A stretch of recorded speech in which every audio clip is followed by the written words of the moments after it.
What up, guys? Phil Jew here. I've been grinding away, not on the Z here.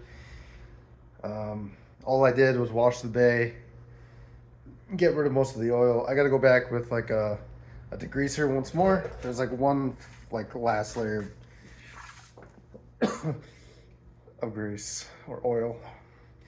But I've been busy with other things like ordering parts for whatever's going in the motor or in the car, and buying parts for Lynn's car and the truck. Uh, Lynn's car, she had. The heck was that?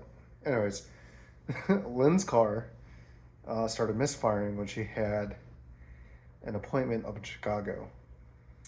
Now, great, that sucks. And she putzed it all the way back home. Thankfully, she's okay and she got home safely.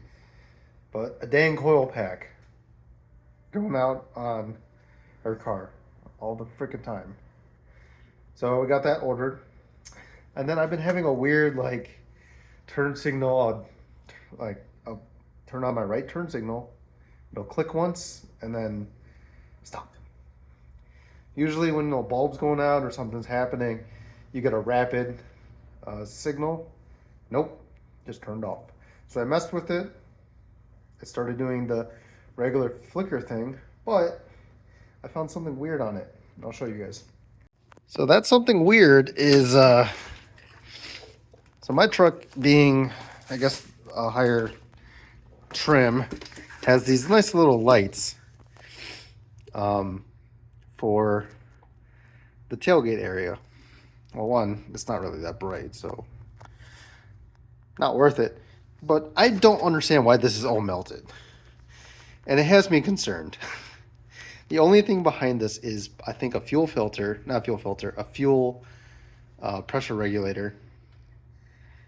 I don't know why it's all the way back there, but yeah, replaced the whole thing. Luckily, when I got to Rock Auto,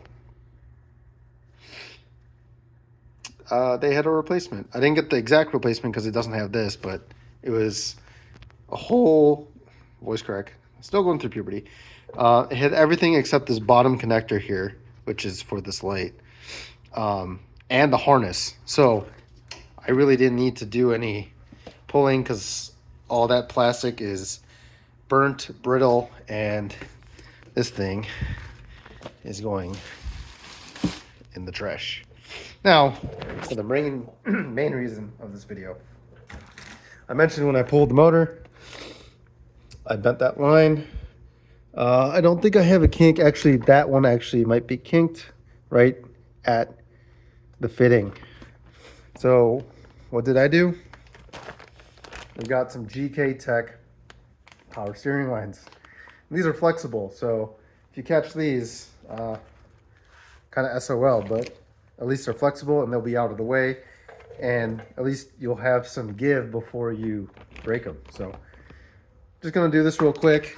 It's 4 12 mils at each side. So here's the steering shaft into the steering rack. It's 12 12 12 and 12. So we're gonna get these off. They might be a little stubborn, so what I usually do is go straight to heat. Being a 2003, I'm just going to add heat on those fittings, and because this is disconnected, I'm not going to really worry about fluid boiling over.